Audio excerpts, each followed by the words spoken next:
Hey Yujin, I've been getting into ice skating lately, but when I look at the Olympics, a lot of them spin way faster when they tuck their arms in. Why is that? Actually, Gail, what you've discovered here is the moment of inertia or rotational mass. Just like how mass measures an object's resistance to movement, an object's moment of inertia around an axis measures the object's resistance to rotation around that axis. When a figure skater pulls her arms in, she's decreasing her moment of inertia, so her angular velocity will increase by conservation of angular momentum. Oh, that's crazy. How do we calculate an object's moment of inertia? Well, let's consider the simplest case, which is a single mass on a pendulum.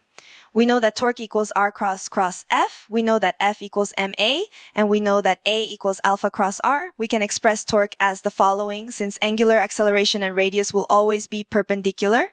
Since we know that moment of inertia equals torque over alpha, moment of inertia equals mr squared for a single mass.